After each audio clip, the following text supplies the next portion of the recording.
Bien, comenzamos. Vamos a nuestra serie de cada Shabbat llamada Yeshua el profeta al cual oír. Pongo la imagen en YouTube también, ahí está.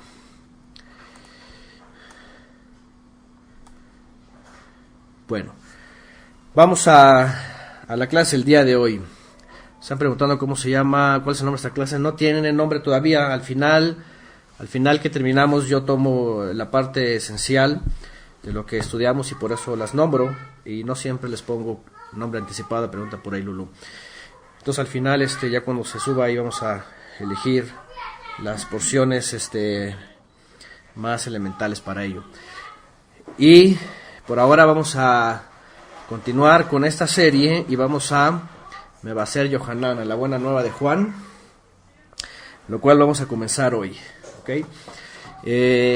Y la he seccionado porque pues se suelen seccionar estos libros como sinópticos, los primeros 3, que son relacionados en su relato, se complementan, van llevando más o menos la misma temática y la cronología, y se separa Juan porque tiene un relato diferente, tiene una profundidad diferente en algunos aspectos, revela otra información, especialmente respecto a la posición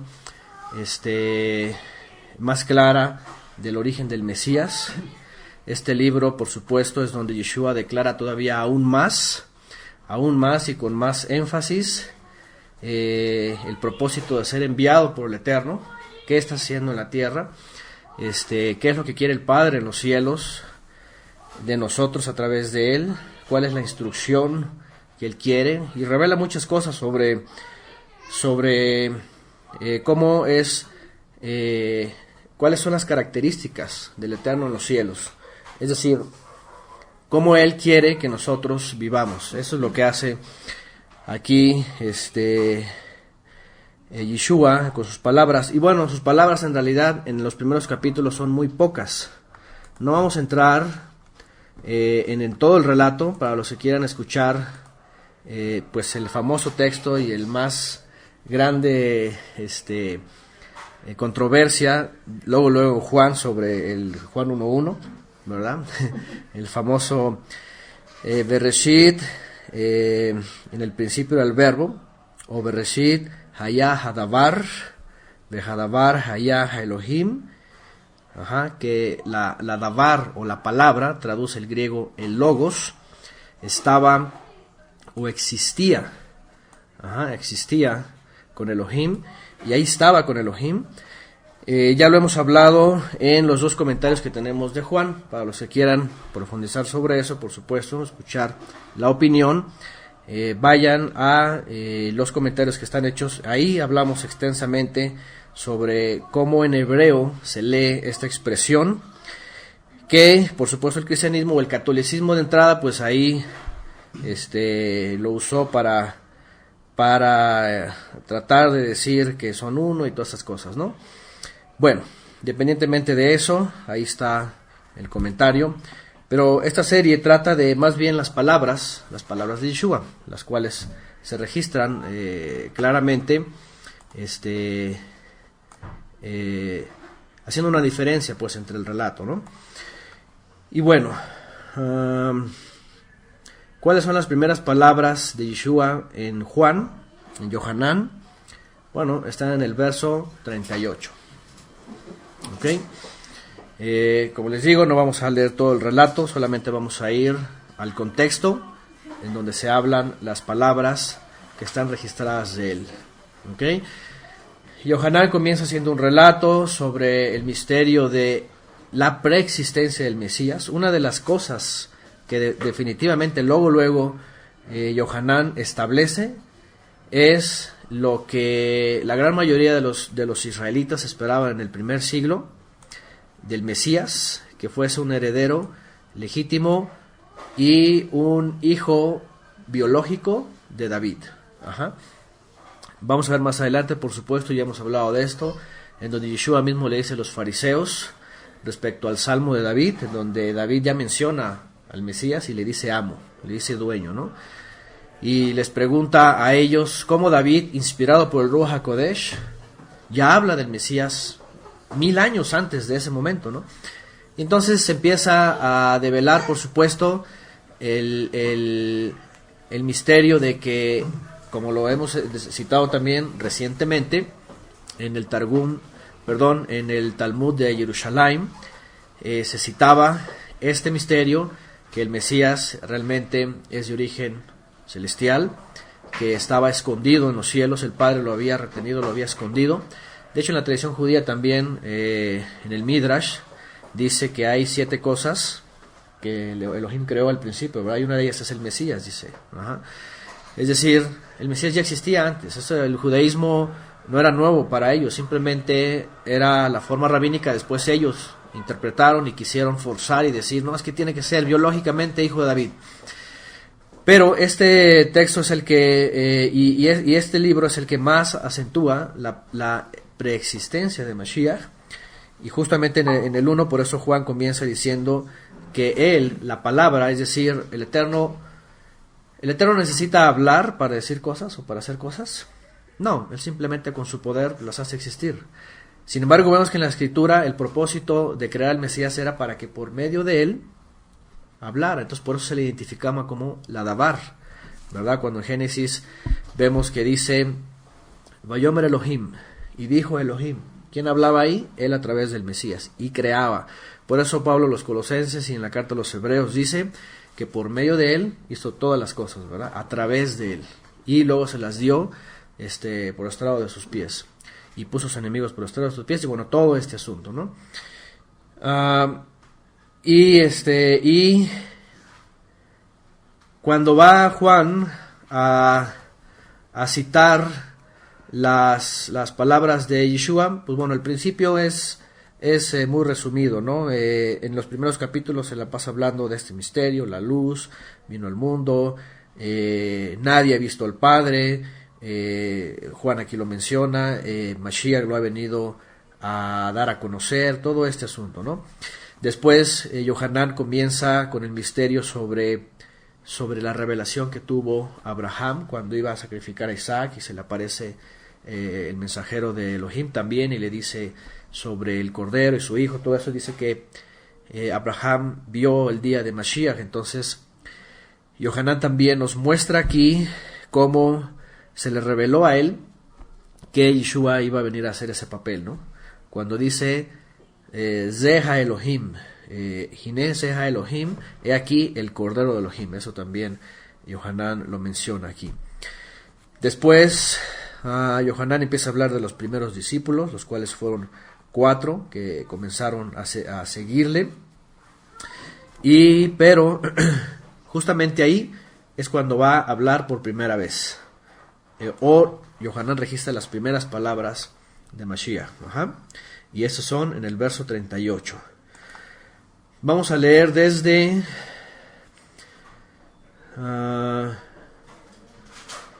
después de que él menciona sobre el cordero de Elohim, dice al siguiente día, 1.35, Juan 1.35, dice: al siguiente día estaba Yohanan con 2 de sus talmidim, 2 de sus alumnos, 2 de sus discípulos, y al ver a Yeshua caminando dijo: he aquí el cordero de Elohim. Ahí está.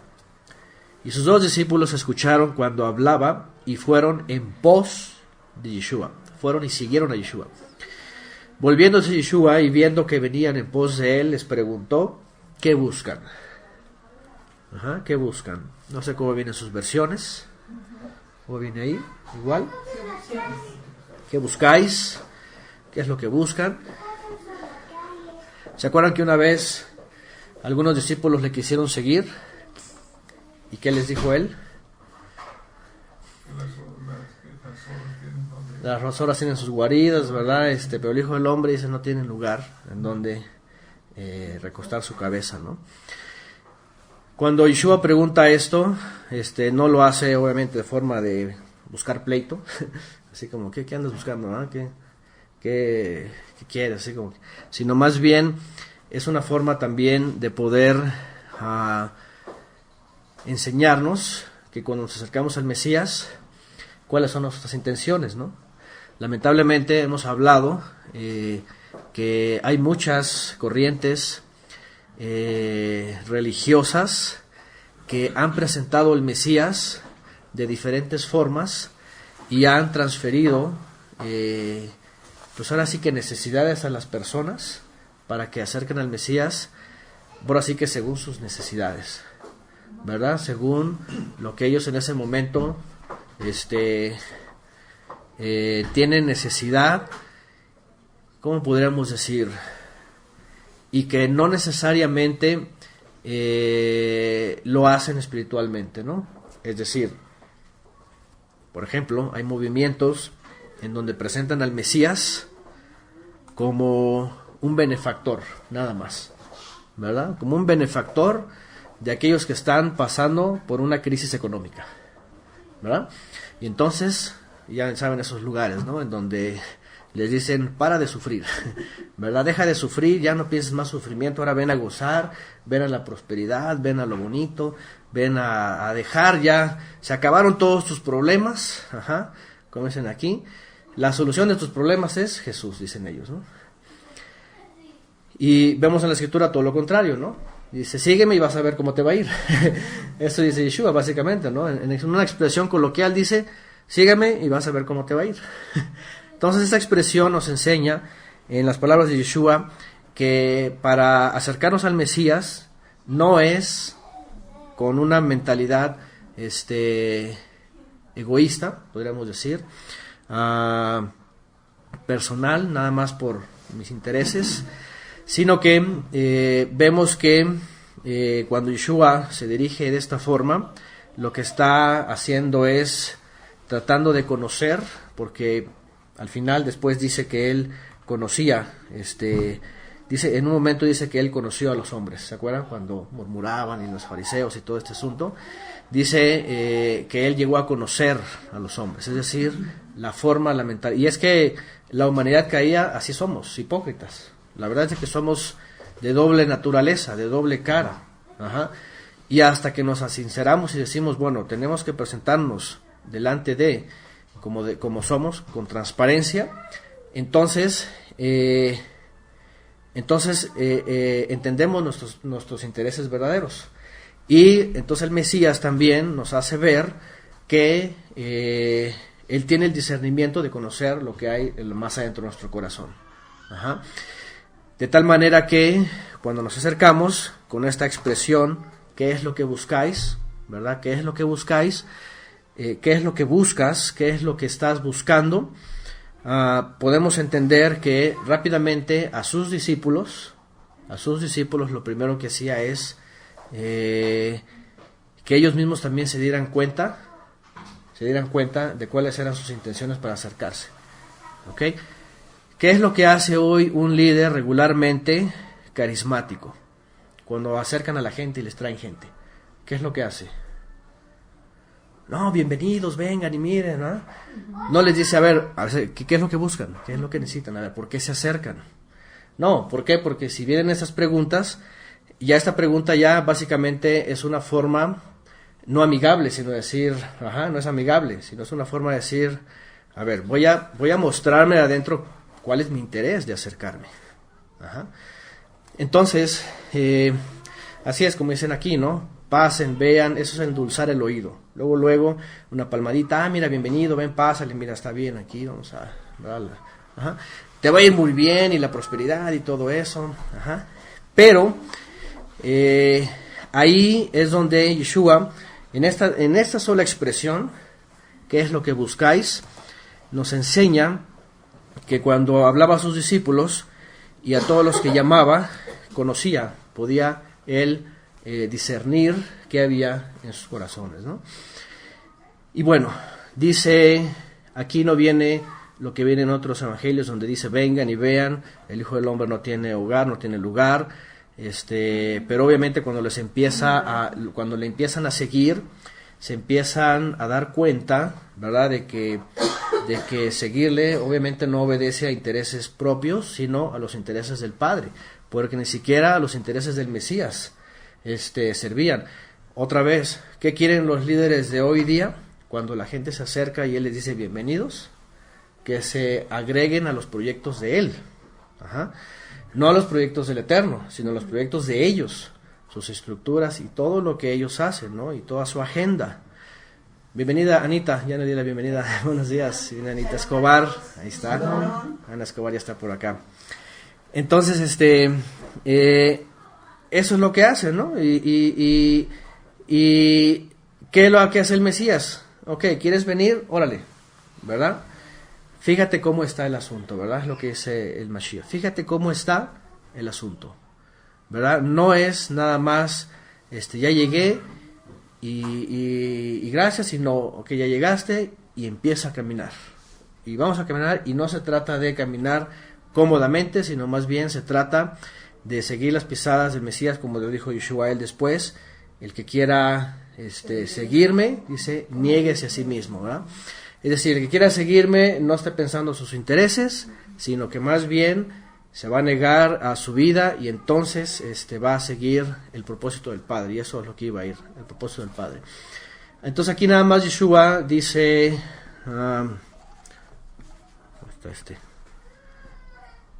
¿qué buscan, verdad? Le dice, ¿qué buscan?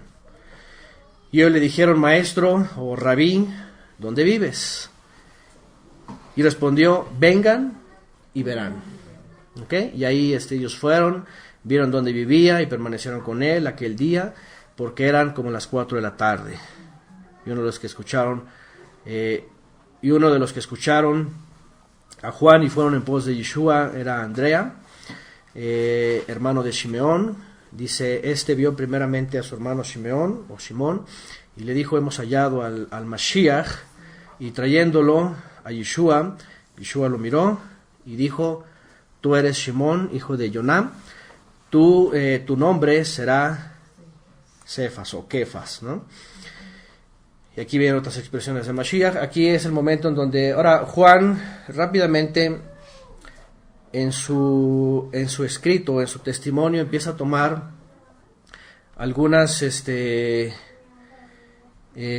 circunstancias o eventos del Mesías no iguales a los otros evangelios. ¿Qué pasa en los otros evangelios? ¿Se acuerdan? Bueno, se habla del nacimiento, se habla de cuando el Mesías comienza. Aquí Yohanan, por ejemplo, nos cita qué es lo que falta aquí rápidamente después de que él pasa la Tevilá. ¿Qué es lo que falta de los otros evangelios? ¿Ah? El Ruach, la tentación, el desierto, porque dice que es llevado. Aquí no. ¿Okay? Es muy interesante porque Juan no registra esto. Ahora, y también, ahorita que vayamos más adelante, Juan, después de las famosas bodas de Caná, rápidamente se va a la purificación del templo en el momento de Pesaj, días antes de Pesaj, cuando él muere. Luego se va al final del capítulo 2 y luego otra vez retoma atrás con Nicodemo. Entonces, cuando hablamos el comentario de Juan, hablamos de estas formas que él va registrando, como aparentemente ponerle importancia a algunos aspectos y extenderse en otros detalles, ¿no? Como por ejemplo el famoso diálogo con la samaritana que vamos a ver en el capítulo 4. Ese nada más está aquí, es exclusivo de Juan. Nadie más habla de esto, ¿okay? Nadie más habla de esto. Entonces Juan como que va tomando algunos aspectos y no los pone en orden cronológico.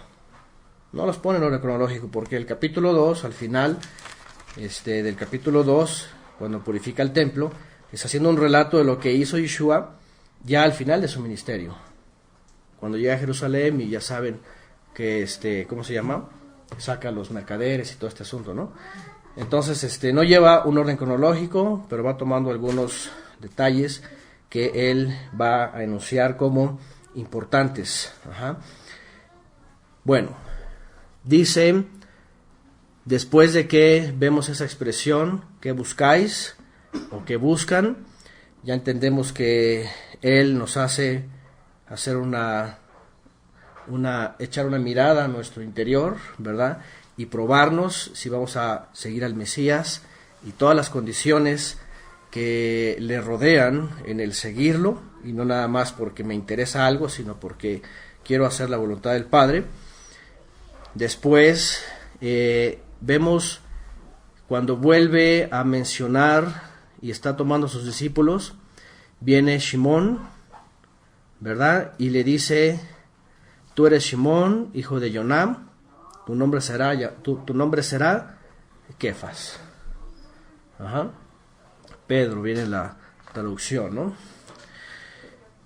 Y no me acuerdo si ayer hablábamos un poquito de esto, no me acuerdo en qué conversación estuvimos hablando de los nombres, ¿no? Porque dentro del contexto judío y del pueblo de Israel, por supuesto, en toda la historia, vemos esta característica de los cambios de nombre. Abraham dejó de ser Abraham y pasó a ser Abraham. Ajá. Jacob dejó de ser Jacob y pasó a ser Israel. Y vemos ciertos cambios en los patriarcas, profetas. Algunos tenían 2 o 3 nombres. El suegro de Moisés, ¿se acuerdan? Yetro, y tenía Reuel, y tenían otros más nombres. La tradición judía dice que tenía, creo que hasta 10, no me acuerdo cuántos dice. Josué. Ajá, Josué también. ¿Cuál era su nombre? Yehoshua, y pasó a ser era Joshea, y pasó a ser Yehoshua, ¿no? Ajá, Yehoshua.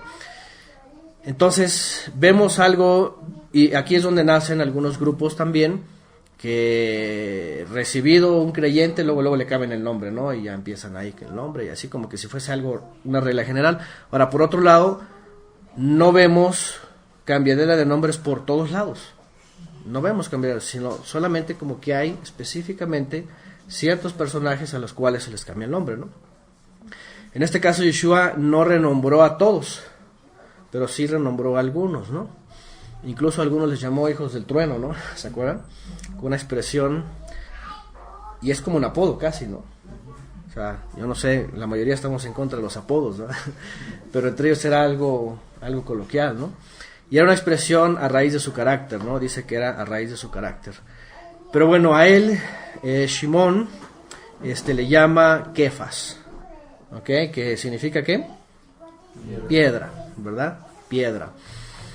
Petros, después le ponen, ¿verdad? La traducción, ¿qué es? Latina y griega, ¿no? Latina y griega. Ya luego viene el famoso Pedro, ¿no? A nuestro lenguaje. Pero vemos aquí que Yeshua también discierne cierto propósito, también entre ellos, ¿no? Es Pedro, es Kefa, el que después escribe que todos somos como piedras vivas, ¿verdad? ¿Se acuerdan? Como piedras vivas que empiezan a sumarse para construir un edificio, ¿no? Por supuesto ya sabemos que el catolicismo pues lo puso como una roca, que ¿cómo le llaman ellos? El primer papa, ya saben todas esas cosas, ¿no? Pero bueno, es la teología romana.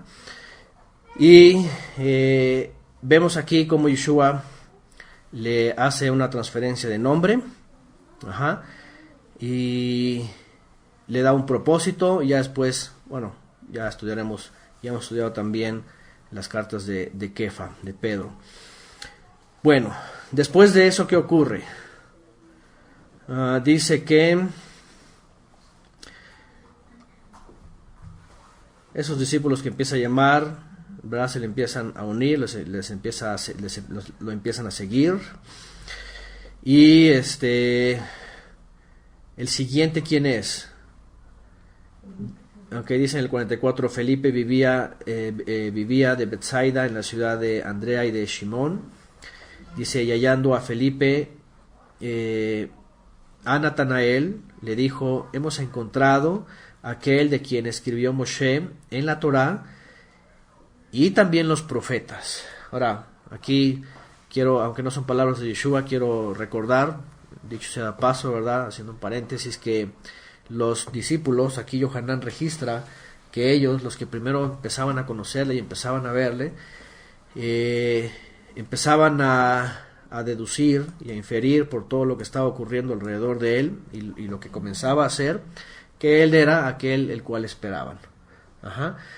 El profeta al cual había hablado Moisés, y justamente esta serie está conectada con esa expresión que dicen ellos aquí. Dice, hemos encontrado a aquel de quien escribió Moshe en la Torá. Fíjense, ¿no? Y el único texto específicamente del cual Moisés escribió es Deuteronomio 18:18, en donde dice que el Eterno iba a enviar un profeta en medio del pueblo.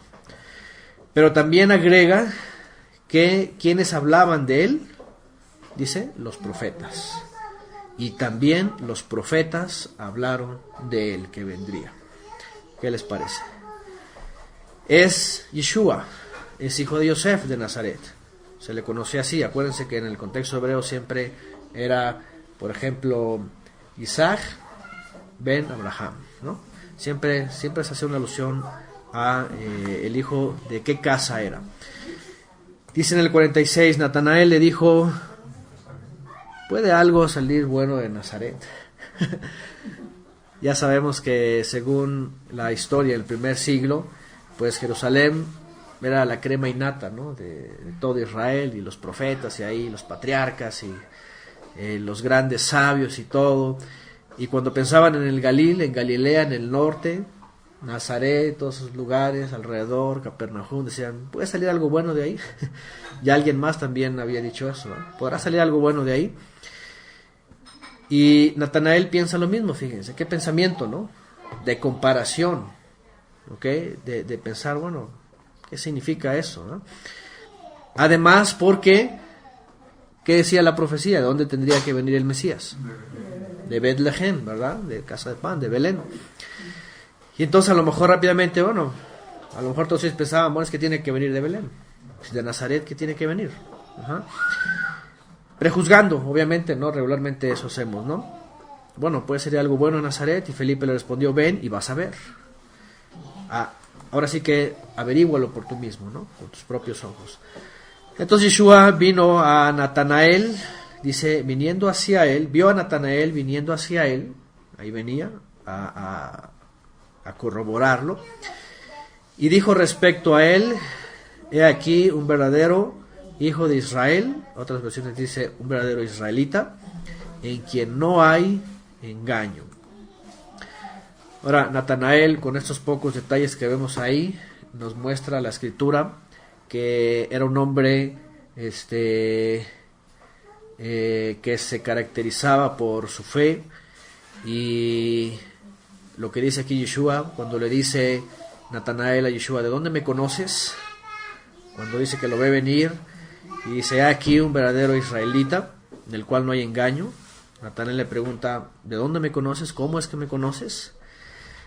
Y entonces él le contesta, antes de que Felipe te llamara, dice, yo te vi cuando estabas debajo de la higuera.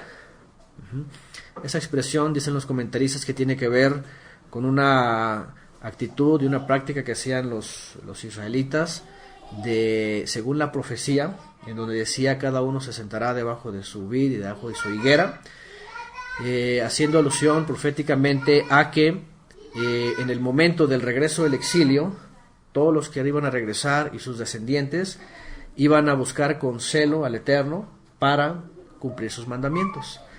Y una de las formas en las que ellos tenían para meditar en la palabra y profundizar en la palabra era acercarse a una higuera y estudiar. Es decir, estar buscando la revelación en la Torá y en los profetas, ¿no? Entonces esto lo hacía, esas características lo hacían ver como un hombre, un hasid, se conoce así, ¿no? Y un tzadik, alguien que practicaba la justicia, que practicaba el hasidut, que era obediente, y por eso Yeshua lo reconoce como un verdadero israelita, ¿no? Es decir, no lo ve en la sinagoga, no lo ve en los rezos, no lo ve practicando la liturgia, no lo ve todo eso, sino lo ve meditando en la palabra. Como dice, ¿cuál salmo? El Salmo 1, ¿no? Por ejemplo, cuando habla, o el Salmo 91 que dice sobre la cobertura del árbol, ¿no? Y la sombra, ¿no? El Salmo 1 dice, aquel que medita en la palabra, ¿no? Que medita en la palabra. Igual, hay muchos textos que hablan sobre eso, ¿no? Salmos sobre la palabra, que es el deleite, que es el alimento, todo eso, ¿no? Y he aquí un verdadero hijo de Israel, de quien no hay engaño. También hemos hablado de esa expresión cuando Yeshua menciona esto. No dice un verdadero judío, ¿verdad? No dice otra cosa más que un verdadero israelita o hijo de Israel. ¿Quién era Israel? Ya hemos hablado también en esta clase recientemente. Fue Jacob. Jacob fue un hombre que dijimos que en su búsqueda por encontrar el reconocimiento, recuperar el reconocimiento que el Padre proféticamente le había dado a él, pasa de ser Jacob a ser Israel. Y cuando dice hijo de Israel, está diciendo alguien del tipo de Jacob, ¿verdad? Que está esforzándose todo el tiempo para ser reconocido por el Padre y poder tener esa dicha de poder ser llamado Israel también, ¿no? No lo asocia a un grupo, ¿no? A un movimiento. No necesariamente, no lo relaciona a un grupo religioso, ni siquiera necesariamente al pueblo como tal, ¿no? Es decir, sino a esa, como en hebreo se dice, ¿no? Hijo de, es una expresión del tipo de. Porque igual había muchos israelitas, había muchos, ¿no? Pero cuando dice un verdadero Ben Israel, entonces está haciendo exclusivamente alusión a la característica de aquel que fue llamado de un hombre a ser Israel, ¿no? Príncipe de Elohim. Bueno, cuando Yeshua le menciona antes que Felipe te llamara, yo te vi cuando estabas debajo de la higuera, entonces le hace conocer que su corazón de él, de Natanael, pues era eso, era ser entregado. Dice en el 49, Natanael le contestó y dijo, maestro, y fíjense, con estas revelaciones y con esta expresión, Natanael le dice, Rabí, ¿tú eres quién? El hijo de Elohim. Tú eres el hijo de Elohim. ¿Tú eres qué? El rey de Israel. Fíjense nada más. Habría que preguntar, ahora sí que a las memorias de Natanael, en el primer siglo debajo de esa higuera, ¿qué texto estaría leyendo de la Torá y de los profetas? Imagínense qué texto estaba leyendo y estaba preguntando sobre el Mesías, sobre el enviado, sobre el hijo de Elohim, sobre el rey de Israel. Porque seguramente tiene una conexión. No, yo te vi, y ya nada más de pronto tú eres el hijo de Elohim, el rey de Israel. Seguramente estaba profundizando en un texto donde decía, muéstrame al hijo de Elohim, al rey de Israel. ¿Quién será? ¿Cómo será? ¿Cómo aparecerá? De tal manera que cuando lo ve y así viene con cierta, a ver, pues tú voy a verlo. Y entonces habla y le dice esto. Yo te vi cuando estabas debajo de la higuera, quiere decir, estabas profundizando y estabas buscando una respuesta. Es como esas veces que estamos igual, ¿verdad? Sí, dame una respuesta, vamos a la escritura y viene la revelación. Porque la expresión para decir hijo de Elohim y rey de Israel, pues no es cualquier cosa. No nomás porque, adivinaste que estaba abajo de la higuera, no adivinó, ¿verdad? Sino más bien supo lo que estaba haciendo debajo de la higuera y entonces entendió quién era él. Es decir, este era un hombre que no solamente se sentaba a leer y a meditar, sino a profundizar en la escritura y a buscar las respuestas de una forma espiritual, por supuesto en el sentido de poder entender la revelación de quién era el Mesías, de cómo iba a aparecer, y que cuando escucha el Mesías, entonces sabe que el Padre le ha reconocido. Es como aquel hombre que viene en Lucas, ¿se acuerdan? Que conoce a Yeshua de bebé, ¿se acuerdan? Shimón, mi esposa acaba de hablar de él en su clase pasada. Era un hombre grande, ya anciano, y que oró al Eterno respecto al Mesías, que lo mostrara antes de morir, ¿verdad? Y él estaba en el templo también y era un sádic. Dice la escritura que ellos eran gente piadosa, y de pronto Cuando llega el momento y ve el Mesías que sube Miriam con Yosef y todo eso y lo toma, dice, ahora sí, dice, Señor, dice, despide a tu siervo. Lo mismo, Natanael, la misma experiencia. La profetisa también, ¿verdad? ¿Cómo se llama? Hannah. Lo mismo, ¿verdad? Es decir, momentos exclusivos en donde el Creador puede dar la respuesta, y cuando ven al Mesías y cuando lo presencian, o sea, no hay otra forma más que decir, esta es una... Igual como Pedro, ¿no? Cuando responde, tú eres el Mesías, el Hijo del Altísimo, ¿qué le dice Yeshua? No te lo reveló carne y sangre, sino mi Padre que está en los cielos. Esos momentos son los momentos especiales que cuando los vivimos decimos, qué maravilla. O sea, cuando estamos buscando al Creador y nos da la respuesta en la misma Escritura, decimos, qué fabuloso, qué maravilla. Por eso es de que Él dice, tú eres hijo de Elohim. Y es una declaración que todo judío, todo israelita, no le podría extrañar. Es decir, esa no es una herejía. Para los fariseos fue una herejía porque pues ellos esperaban otra cosa, ¿no? Una blasfemia. Pero era muy común, ellos sabían que Elohim, por los antiguos, ¿verdad?, había designado de sí mismo a alguien que iba a tomar un lugar de él abajo para hacerle conocer y poder conocerlo, y que iba a hacer que restaurara todas las cosas que habían sido caídas, ¿no? Entonces, el hecho de decir Ben Elohim, hijo de Elohim, no era extraño, y ellos sabían que iba a venir el Ben Elohim, el hijo de Elohim. Ajá. Y no solamente eso, sino que además iba a ser declarado como rey de Israel. El rey. Fíjense nada más que expresión, ¿no? Tú eres el rey de Israel. ¿Y qué significaba esto? Otra vez, para las autoridades, ¿qué significaba? ¿Ah? Pues una blasfemia, una ofensa, ¿verdad? Una amenaza. Para la política con Roma significaba una amenaza, disturbio. Uh-huh.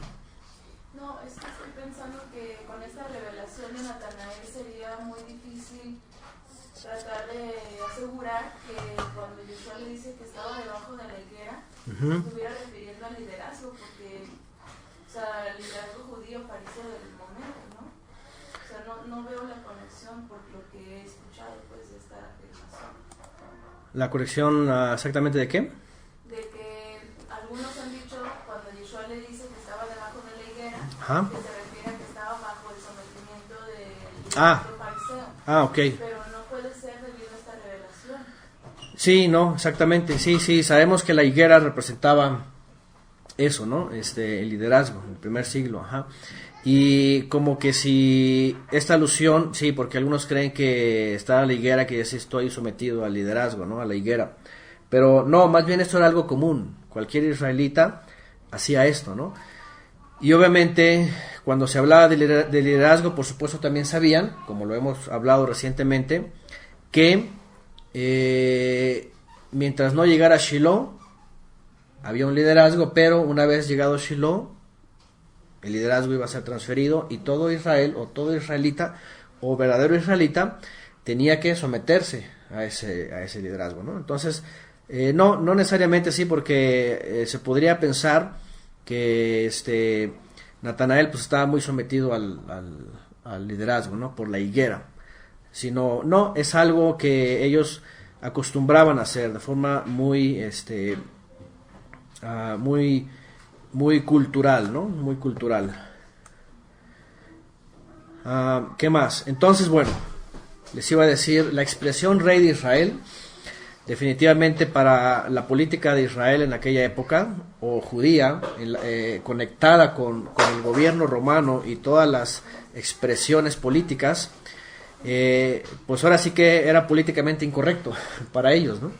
Era políticamente incorrecto para ellos hablar de un rey así. Pero sin embargo, una vez más, esa es la revelación que él entiende y por eso lo declara, ¿no? Ahora, en este pequeño diálogo vemos esto, pero sin embargo Yeshua le dice: por cuanto te dije que te vi debajo de la higuera, crees. Fíjense nada más, solamente esa pequeña revelación y esa pequeña búsqueda que él tenía le hizo creer. Pero Yeshua le dice, pero esto no es todo. Esto no es todo, ¿verdad? Él le dice, solamente por eso creíste. Y luego le dice, cosas mayores que estas vas a ver. Cosas mayores que estas verás.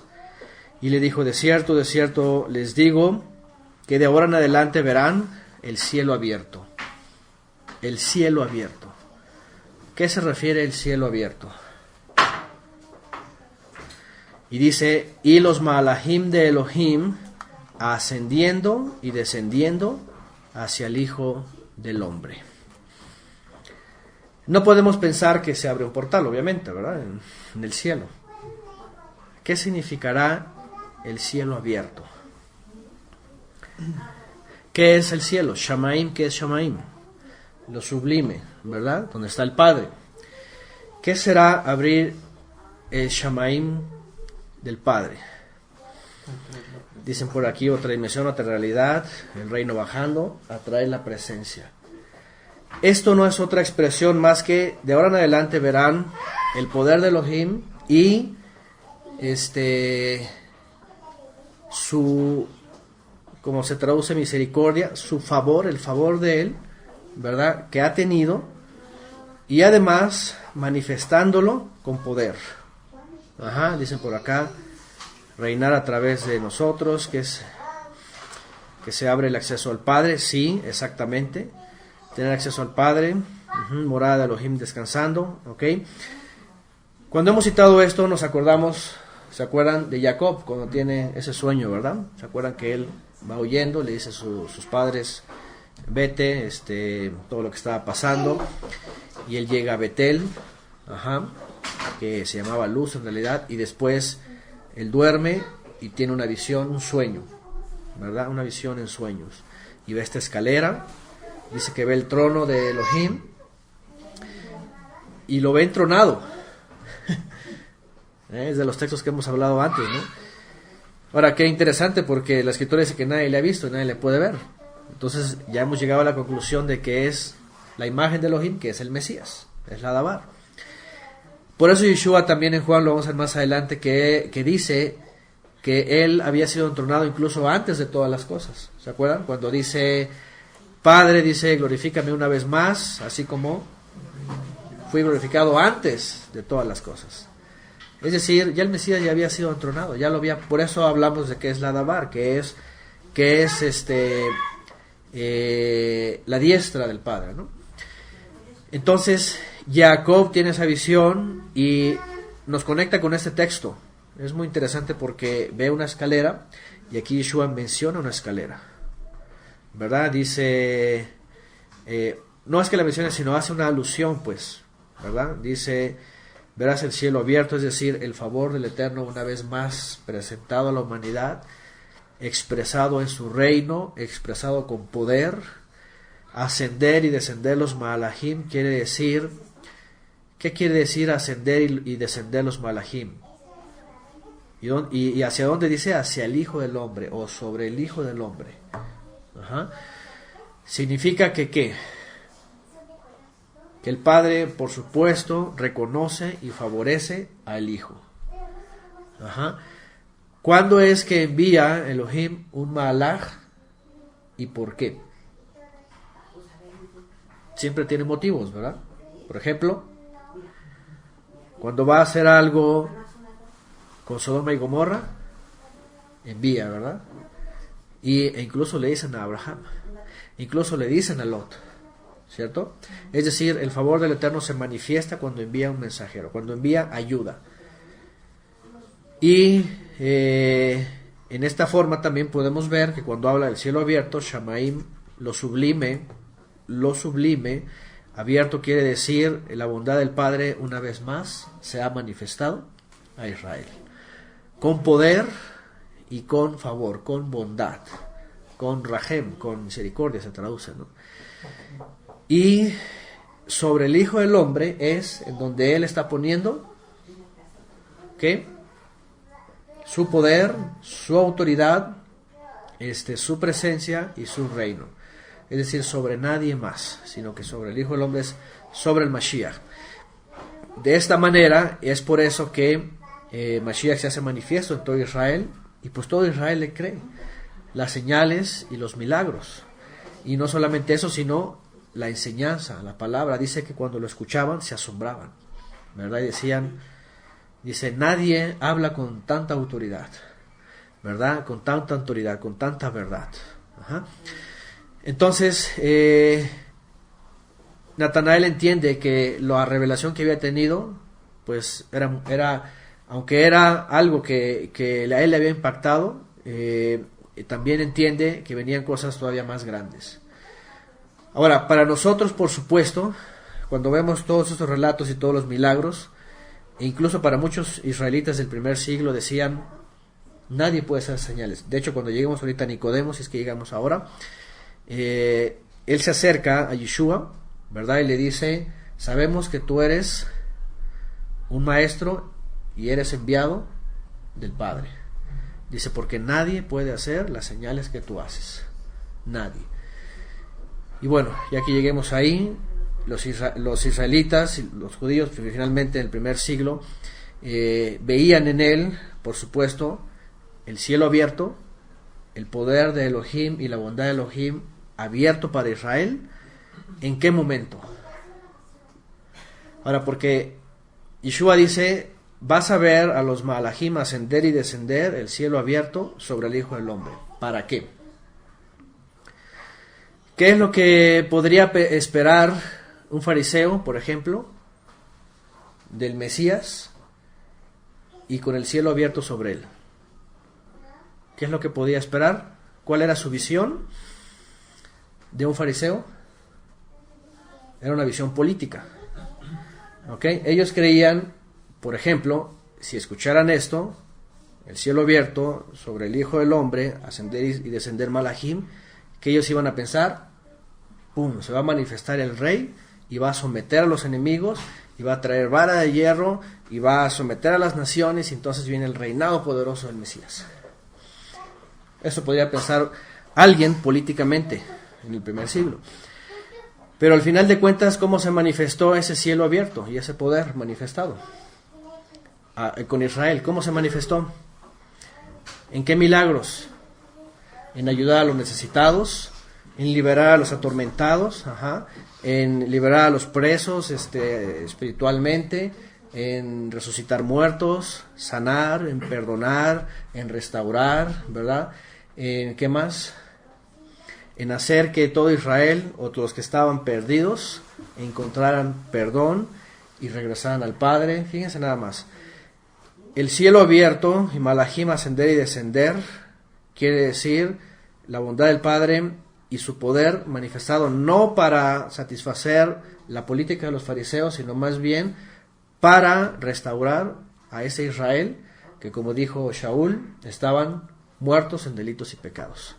Y los hizo, como dice Ezequiel, huesos secos, formarse, llenarse otra vez de carne, ese es el Israel que estaba muerto, y volver a tener vida, Y no solamente ellos, así es como dicen acá, también a todas las naciones que estábamos. Es más, con la venida del Mesías hasta ahora, nosotros somos beneficiados. Porque, ¿qué pasaría si el cielo estuviera cerrado? No tuviéramos esperanza, no fuéramos escuchados por el Eterno, no hubiera un intercesor, no pudiéramos tener acceso a Él, estuviéramos perdidos. Pero con la venida del Mesías, Él abrió el cielo. Y es otra expresión que él la demuestra cuando muere Yeshua. ¿Se acuerdan que el velo del templo se rasga de arriba para abajo? Es decir, lo hace el Padre de arriba para abajo, quiere decir, se ha abierto. Y eso es, la bondad del Padre se ha mostrado otra vez, no solamente a Israel, sino a toda la humanidad. Entonces, desde entonces, el Mesías abrió el cielo para que hasta nosotros pudiéramos ser beneficiados. Porque si estuviera cerrado, la verdad es que ya estuviéramos perdidos, o seguiríamos perdidos hasta el fin. Por eso también en la escritura dice en la antigüedad, buscar a Elohim mientras pueda ser hallado, ¿verdad? En tanto, ¿verdad?, podamos acceder a él, no encontrarlo. ¿Qué va a pasar cuando el Mesías regrese? Se acabó el tiempo, ¿verdad? Y es como el arca, ¿no? Se va a cerrar la puerta, la va a cerrar el Eterno, ya no va a haber forma, ¿no? Entonces, así es, Yeshua es esa escalera también, ¿verdad? Que nos hace acercarnos al Padre. Él es, aquí es donde entra también, porque el Brit Hadashah nos habla de que Él es un mediador, intercede, ¿verdad? Es una forma para llegar al Eterno. El judaísmo dice, no ocupamos ningún mediador, ¿verdad? Ellos dicen, no podemos llegar directamente y todo eso. Pero la verdad es de que ellos acentúan esto porque obviamente los primeros discípulos, y Yeshua mismo lo dijo, que Él es el camino al Padre. Entonces, la verdad es de que esta expresión nos está diciendo definitivamente, cuando dice sobre el Hijo del Hombre, descendiendo hacia el Hijo del Hombre, el cielo abierto, entendemos también que el Padre le ha puesto a Él como medio para llegar a Él, ¿verdad? Es el camino. Por eso dice, yo soy el camino, la verdad y la vida, ¿no? Y bueno, ¿qué más sabemos de Natanael? De ahí en más, no viene en más detalles. Seguramente se hizo, por supuesto, discípulo de Yeshua, le siguió, todo. Pero esas palabras de Yeshua, trayéndolas a nuestro entorno, a nuestro contexto, las expresiones de los discípulos, también, por supuesto, que nos empiezan a aclarar muchas confusiones allá afuera sobre el Rey de Israel, que creen algunas doctrinas que Yeshua no ha tomado ese lugar.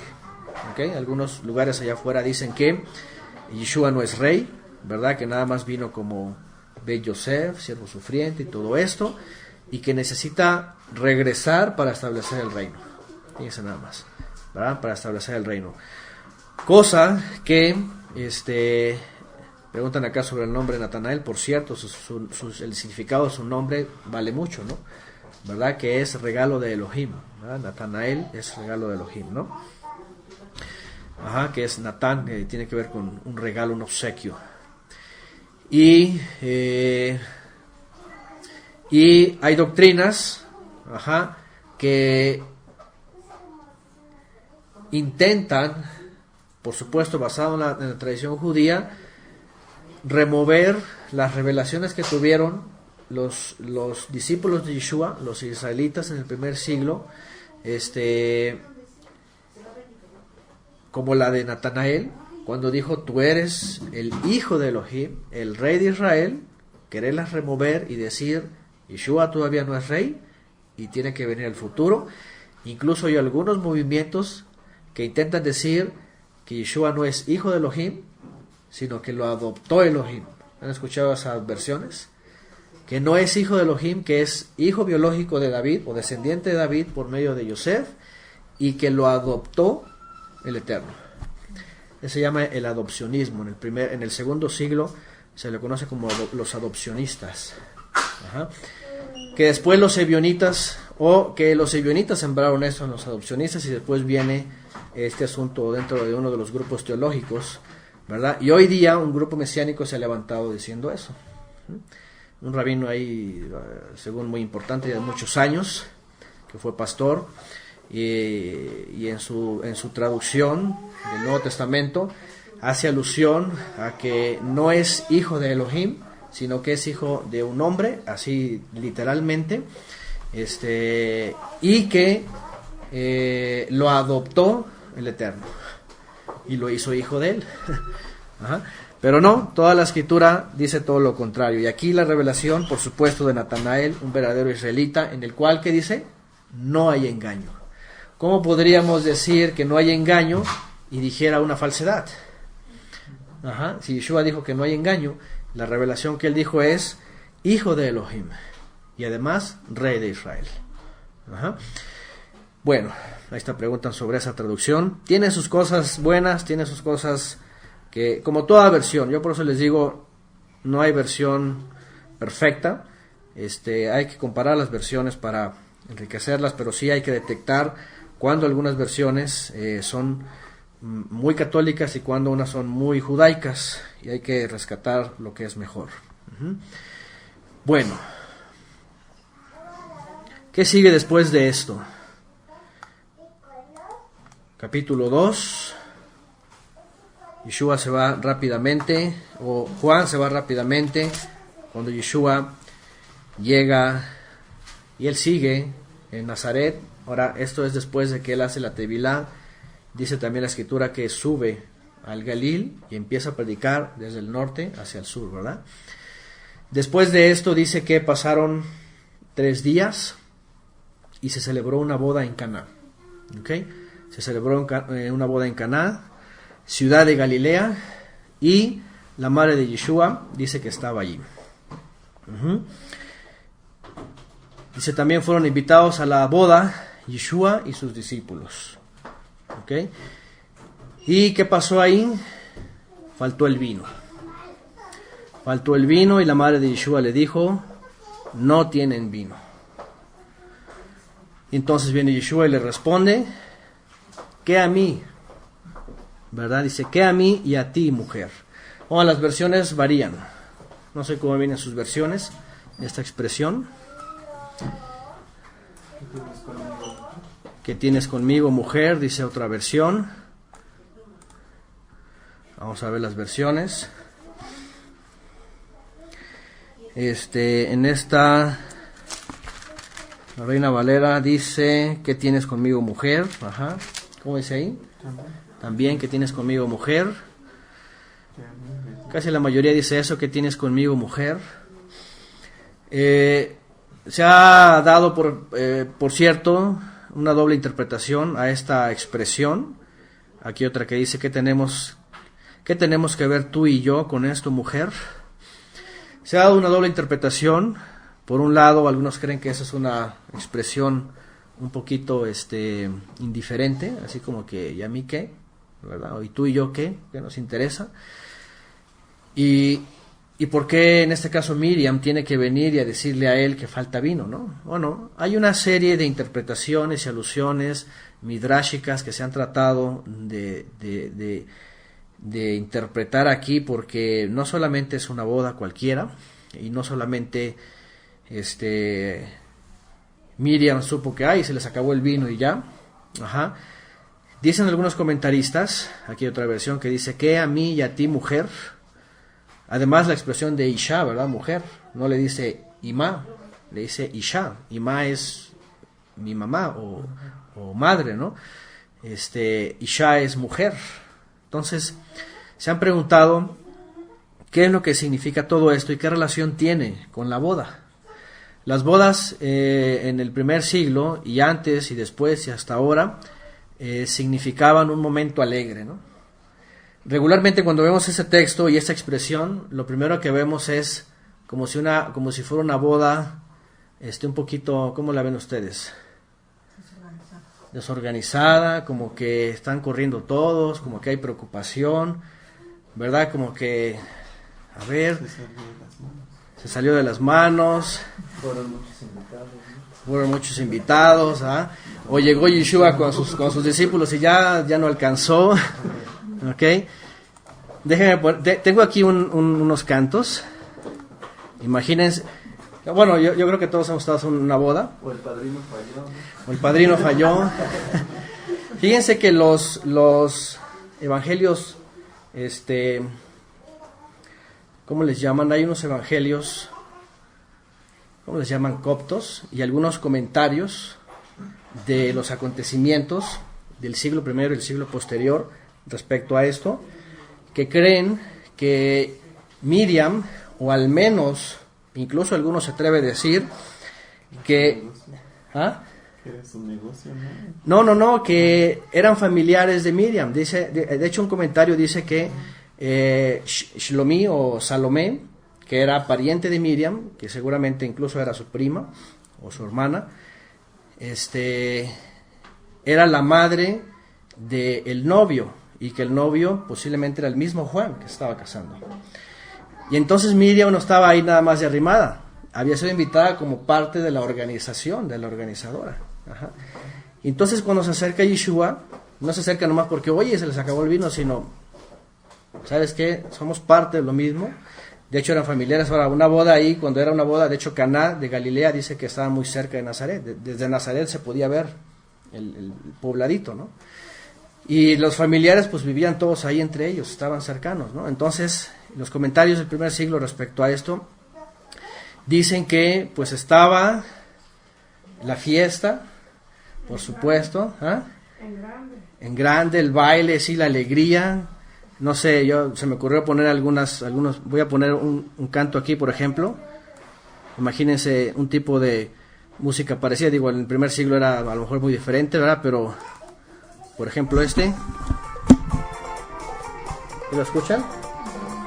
Y ahí están todos danzando, ¿verdad? En alegría, más tipo oriental, no como hoy día, ¿no? Que son muy occidentales, ¿no? Entonces, no sé si escuchan en internet. Y todos danzando en alegría. Eran 7 días. O algo como esto que era muy popular. Déjenme ponérselos. Ese es muy popular. Esto se usa en las bodas. Y habla del esposo y de la esposa. Ahí está.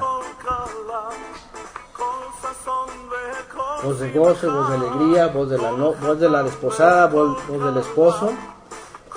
Y habla de los tiempos alegres, ¿no? Entonces, este era un momento así,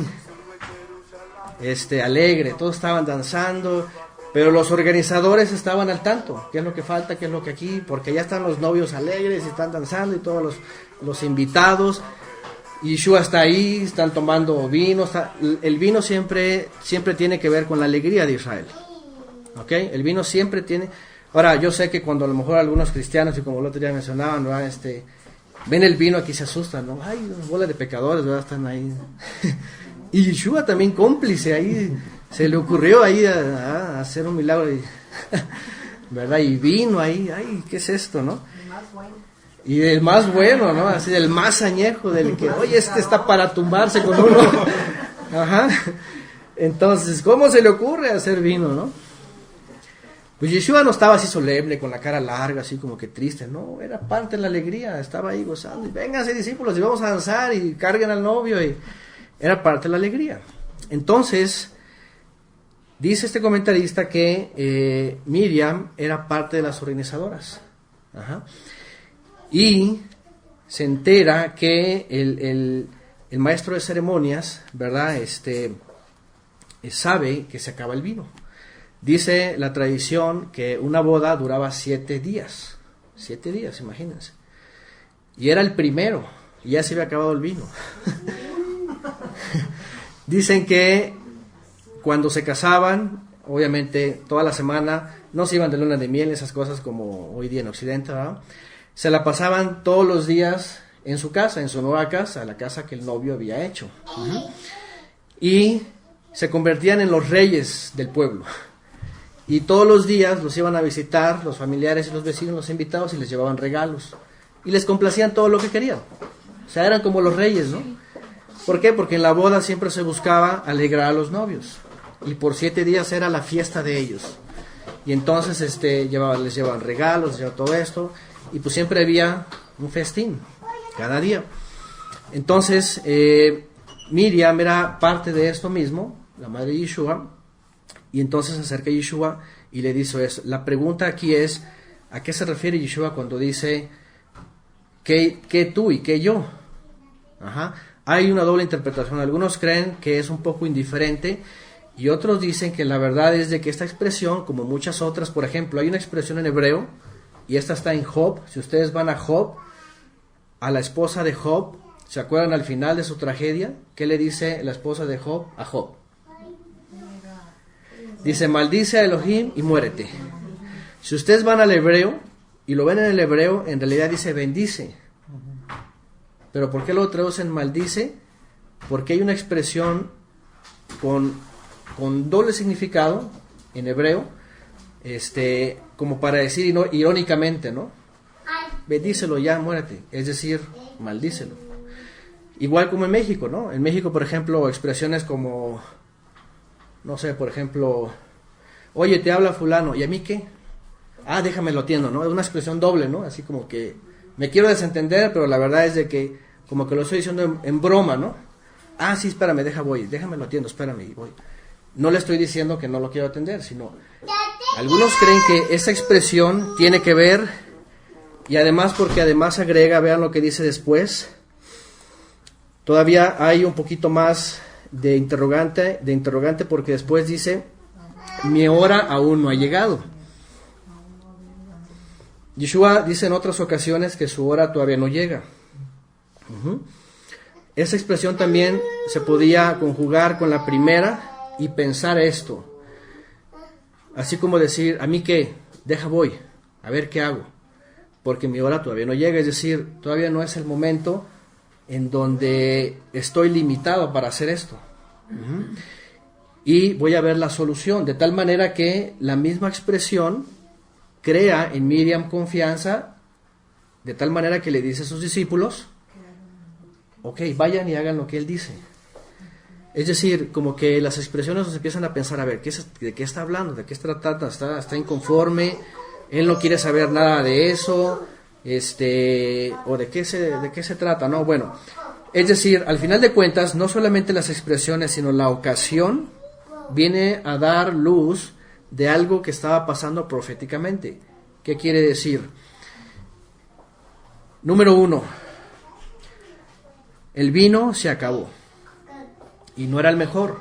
Dice que el maestro de ceremonias vino y le dijo al novio, cuando Yeshua ya hace el milagro, dice, oye, todos lo que hacen primero es sacar el buen vino y al final dejan el feo, ya cuando están todos ya mareados, pues ya no se dan cuenta, ¿va? Pero tú has hecho todo lo contrario, dejaste el mejor vino para el final. ¿Cómo es esto?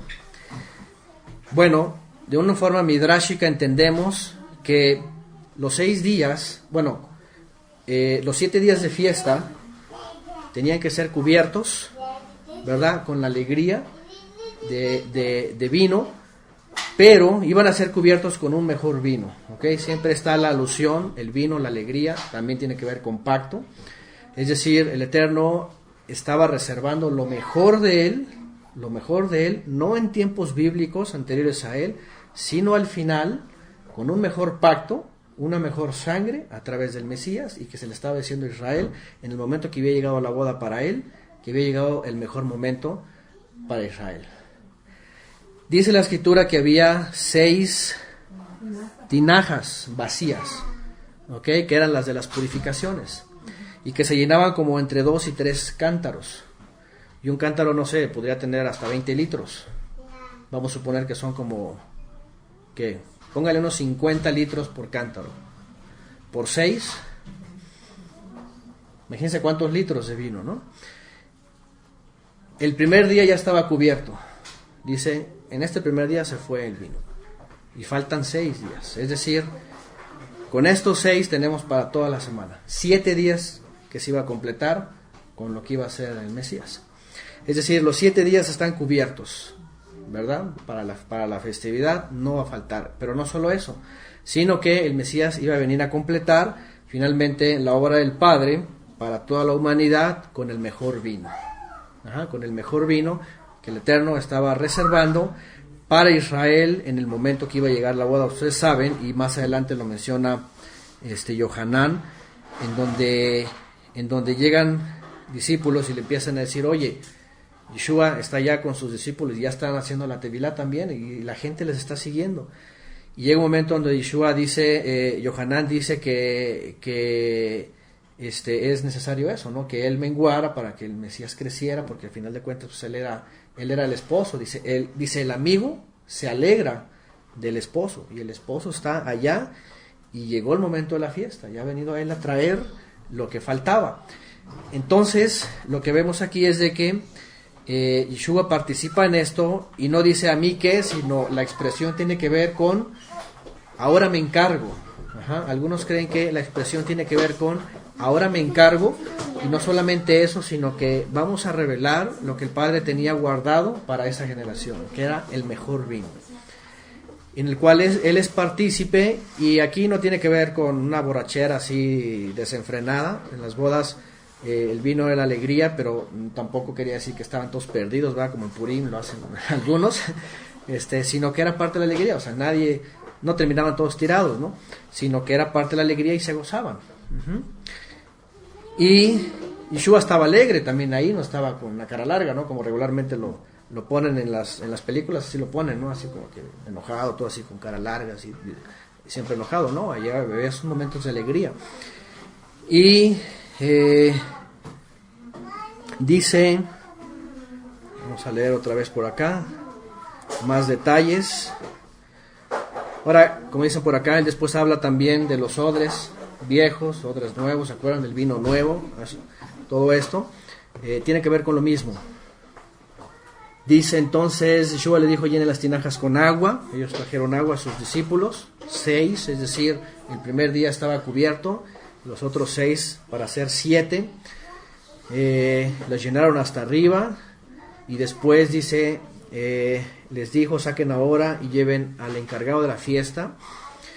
Y le llevaron, y entonces dice, al probar el encargado de la fiesta, o en este caso el que hacía las ceremonias, el agua convertida en vino, sin saber de dónde era, pero los que servían, que habían sacado el agua, sí sabían, llamó al novio y le dijo: todo hombre sirve primero el vino bueno, y cuando ya han bebido suficiente sirve el que es inferior, pero tú has guardado el vino bueno hasta ahora. Hasta ahora. Ajá. La escritura dice que este fue el primero de las señales, ¿verdad? Para muchos pues no podría ser una señal así como que bueno, ahí no sanó a nadie, ni al contrario, ahí, ¿qué tiene que ver la fiesta, no? ¿Qué tiene que ver todo eso? El vino, ¿no? Pero yendo a profundidad, por supuesto, podemos ver esto, ¿no?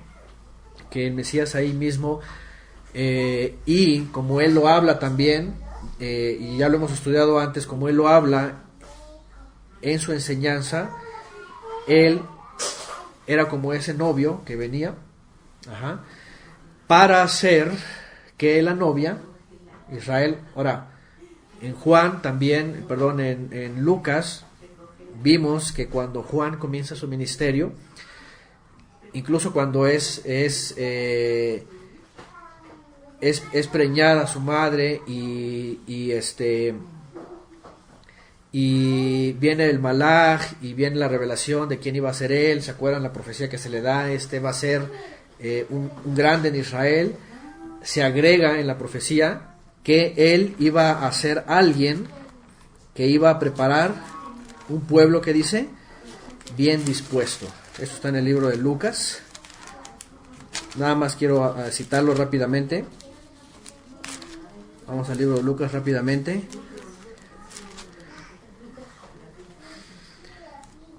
Esta profecía dice,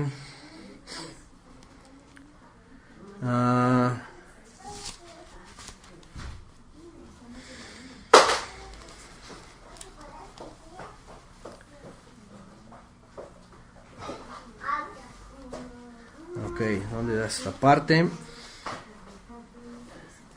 En el 57 en adelante, Lucas 1:57 en adelante, dice: Elisheba le cumplió el tiempo de su alumbramiento y dióles un hijo. Cuando oyeron los vecinos y los parientes que Elohim había engrandecido para con ella su misericordia, se regocijaron con ella. Aconteció que el 8º día vinieron para circuncidar al niño, le llamaran por el nombre de su padre, Sejaría.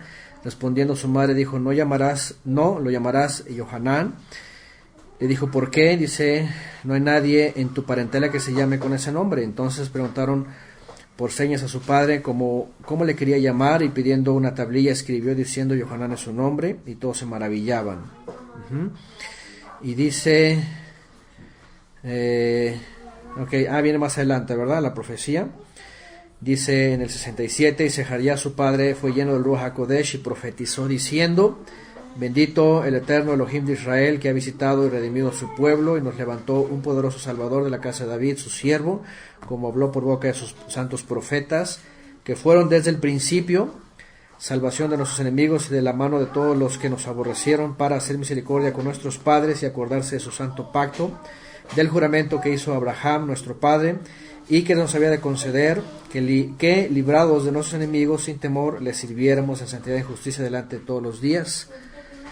Y tú, niño, vean, y tú, niño profeta del Altísimo, ¿verdad? Lo que venía en Zacarías, serás llamado así, profeta del Altísimo, porque irás delante de la presencia del Señor para preparar sus caminos. Es decir, te vas a adelantar para preparar el camino cuando Él llegue, para dar conocimiento de salvación a su pueblo, para perdón de pecados, para la entrañable misericordia de nuestro Elohim. Esto es el cielo abierto, cuando el Mesías se manifiesta, con que nos visitó desde lo alto la aurora, para dar luz a los que habitan en tinieblas y en sombra de muerte, para encaminar nuestros pies por caminos de paz. Y bueno, ahí la profecía sobre Yohanan, ¿no? Pero hay una parte, ¿no la he encontrado? 1.17. Ah, gracias. Oh, sí, está desde el 1.17. Hablando de Juan mismo. Dice, e irá delante de él con el ruaj, o con la unción y el poder de Elías, para hacer volver los corazones de los padres a los hijos y de los rebeldes a la prudencia de los justos, para preparar al Eterno un pueblo bien dispuesto. Ahí está, ese es el texto específicamente que quería mencionar, aunque el otro también habla de esta parte, en donde, ¿cuál era el objetivo de Yohanan? Es adelantársele al Mesías para acomodar los caminos, anunciar el mensaje de Teshuvah, para que todo Israel volviera, preparar un pueblo bien dispuesto. Que al final de cuentas Yohanan dijo, yo soy un amigo de él, y yo necesito menguar. Yo agarré fama, pero este no es mi propósito. Mi propósito es anunciar, preparar el camino, preparar un pueblo bien dispuesto, porque viene el novio, viene el verdadero, viene el encargado. Por eso más adelante él dice, cuando vienen los fariseos, dice, ya os he dicho que yo no soy el Mesías. Yo no soy el Mesías. Se estaba refiriendo al que, ¿quién era? Era el otro, ¿no? Es decir, Yeshua, de los dos que estaban en ese momento tomando fama, dice, yo tengo que menguar. Entonces, a lo que voy con esto es de que esta participación de Yeshua en las bodas, de forma midrashica, él estaba en una boda de Israel, anunciando que había llegado el tiempo para Israel, ¿verdad? En donde el Padre había reservado el mejor vino, y que lo iba a manifestar a través del Mesías, por supuesto, en el momento que, ¿en cuál momento? En el momento en donde el Mesías iba a cumplir su obra en el madero. Porque dijimos que una noche antes, cuando cenan la cena de Pesa conmemorativa, él hace ahí la alusión al nuevo pacto, ¿no? Él dice, ese es el nuevo pacto, ¿verdad? Ese es el nuevo pacto. Y por supuesto toda la escritura en adelante hace alusión a este nuevo vino. Yeshua también hablaba del nuevo vino. ¿Cuál era el nuevo vino? El mensaje de la buena nueva, el evangelión que le pusieron en griego, ¿no? La besorá en hebreo, que es buena nueva, la buena noticia, de que el cielo estaba abierto, el Padre había tenido bondad otra vez con Israel, ¿verdad? Y que su reino y su poder se habían acercado, y su presencia iba a ser enviada a ese pueblo que iba a estar bien dispuesto. Y ese vino nuevo, pues, para que se completara la fiesta de los 7 días, vamos, todo tiene relación a la cultura de Israel, a los mandamientos, a la práctica, al folclore, y por eso es que él participa en esa boda, ¿no? Y sus palabras aquí que vemos, pues no son solamente expresiones escuetas, así sin sentido, sino que hacen alusión a este gran misterio que el Eterno tenía revelado y que estaba llegando para el pueblo de Israel.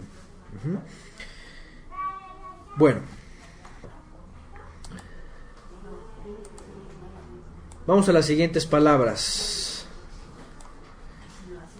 Ahora, como les dije, Yohanan de aquí comenzando su ministerio, de pronto se traslada y va al asunto de la purificación del templo. Si ustedes se fijan, si sus Biblias tienen concordancias, rápidamente las ponen con Mateo y Marcos y Lucas, referente al momento que Yeshua entra al templo y hace la famosa purificación, ¿no? Que habla a los mercaderes ahí que estaban haciendo cosas indebidas. ¿Cuáles son las expresiones de Yeshua ahí? Vamos a verlas rápidamente, porque dice el texto desde el 13 que se acercaba Pesaj. Y Yeshua fue a Jerusalén, entró en el templo y encontró que estaban haciendo negocio, dice, los que vendían toros, ovejas, palomas, los cambistas estaban ahí sentados, y entonces él azotó las cuerdas. Obviamente no podemos decir que ese es otro acontecimiento, tiene que ser el mismo, ¿verdad?, que ocurrió al final de su ministerio, cuando Yeshua entra en la famosa entrada triunfal, y ya se manifiesta a los líderes, y los líderes lo prueban. Esto ya es al final. ¿Por qué lo puso Yohanan aquí? No sabemos, simplemente recopilaron a lo mejor los textos y lo pusieron aquí rápidamente comenzando esto. Y se dirigió directamente a todos ellos, dice, porque empezó a azotar con cuerdas todo el comercio que tenían ahí. Dijo a los que vendían palomas: quitad de aquí esto y no hagáis de la casa de mi padre casa de mercado, ¿verdad? Quiten esto de aquí, no conviertan la casa de mi padre en casa de comercio. En otra versión. Y dice en el 17, entonces sus discípulos recordaron que está escrito: el celo por tu casa me consume. Bueno, esto era una profecía también, y el Mesías iba a hacer esto, por supuesto, iba a manifestar a Israel, especialmente a esa parte que estaban llamados a ser los reconciliadores. ¿Se acuerdan? Los levitas que participaban en el templo, con todo el ministerio que el Eterno les dio, eran instrumentos de reconciliación, para que cuando el pueblo llegara con faltas o con todo lo que en la Torah había ordenado el Eterno para llevar al Eterno en Jerusalén, pues lo habían convertido en negocio, ¿no? Lo habían convertido en un comercio, ¿no? Y hemos hablado de que en los sistemas religiosos hoy día existe lo mismo. ¿Qué le dicen muchos líderes a la gente cuando se trata de acercarse al Creador? ¿Qué dicen? Pacten, ¿verdad? Pacten. Y por ahí un predicador dice: entre más grande sea tu problema, más grande tiene que ser tu pacto, ¿verdad? Y pues la cosa es de que saquen, ¿no?, el dinero. Entonces, ya saben, todo este juego y esta manipulación en muchos lugares.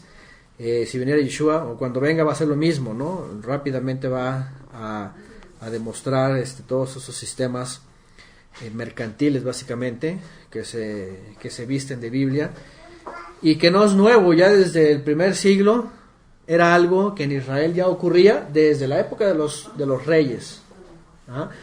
Es más, ya estaba profetizado en la Torah. ¿Se acuerdan cómo le profetizó el Eterno a Israel sobre... No, hay una profecía en la Torah. A ver, vamos a ver, porque aquí luego contestan. Hay una profecía en la Torah que habla del pueblo de Israel cuando se iba a desligar del Creador y le iba a decir: dame un rey. ¿Se acuerdan? Dice: ok, cuando quieras un rey, tu rey te va a tratar así. Va a hacer comercio de ti, te va a forzar y te va a decir. Y eso es lo que pasó. ¿Se acuerdan? Pasó con los reyes, y más pasó con Roboam. De hecho, pasó desde Salomón. Porque cuando vienen los consejeros, cuando viene el pueblo de Israel con Roboam, antes de que se dividiera el reino, justo un momento antes, viene Israel y vienen con el consejo y le dice: tu padre, dice, ha cargado mucho la mano de nosotros, o sea, Salomón. Dice: hazla más ligera. Y él dice: voy a hacerlo doble. Entonces, ya desde entonces, el Eterno había dicho: cuando llegues a pedir un rey, el rey te va a tratar así. Al final de cuentas, pues ahora sí que podríamos decir, los líderes, ahora sí que los líderes dijeron: pues gracias, ¿verdad?, por esa profecía, así que pues ahora me voy a aprovechar. Como si dijeran: ay, pues me conviene, por eso voy a ser líder, ¿no?, porque está profetizado que voy a abusar del pueblo, ¿no? pareciera que estaban enlistados para cumplir la profecía, ¿no?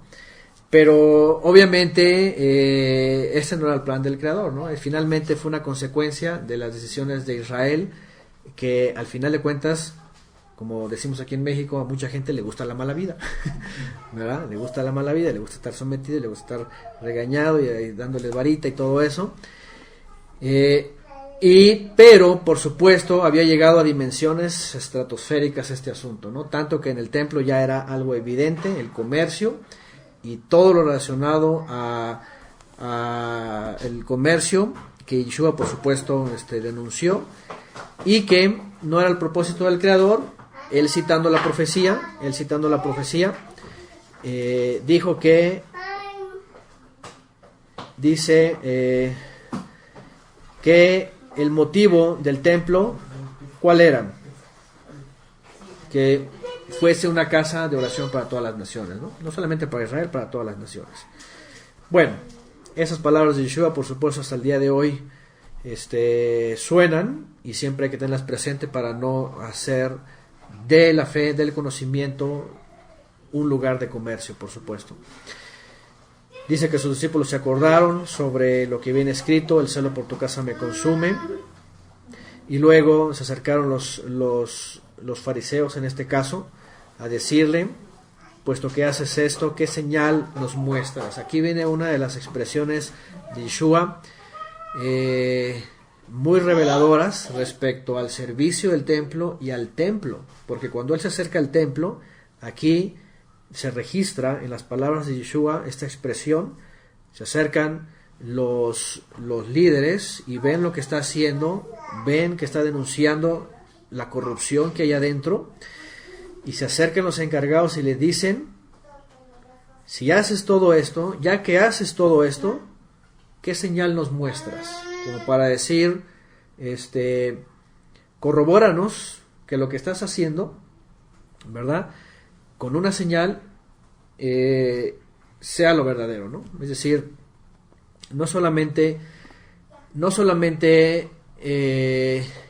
para ellos era suficiente la actitud de Yeshua, puesto que cualquier israelita o cualquier profeta podía llegar a hacer esto.